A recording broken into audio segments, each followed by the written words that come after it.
Good morning po sa lahat. Ayan po, may mom, nilinisan niya yung, kinukuha niya yung mga tae ng baka, yung dumi ng baka, ano.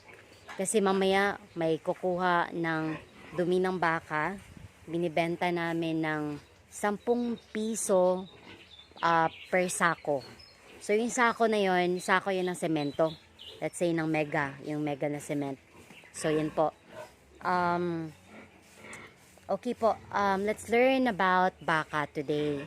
So, ito po, mga natutunan ko is, natutunan ko siya ayon sa experience ko nung time na nabili ko si Jasmine.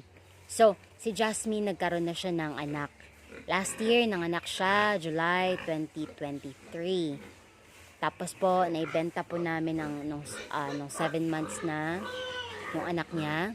At yung anak niya ay super liksi, super malikot, parang kabayo. Kung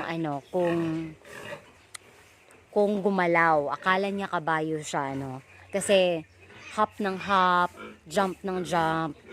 Tapos super kailangan mo talagang maging active, maging attentive kapag nandyan siya nakawala.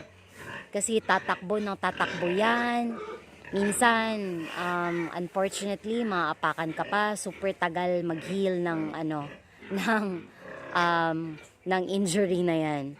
Tapos po, ayan, eto po, share ko lang po yung natutunan ko, nung first po na magbuntis yung baka namin, nasa 10 months po yung pagbubuntis niya bago niya ipinanganak yung una niyang offspring or calf. 'Di ba? Pero po, nung second na po niya pagbubuntis, this time, itong second niya na pagbubuntis, it will only be 9 months. Parang human lang din po. Human female. Okay? 9 months po silang magbubuntis. And then po, isa pa sa natutunan ko,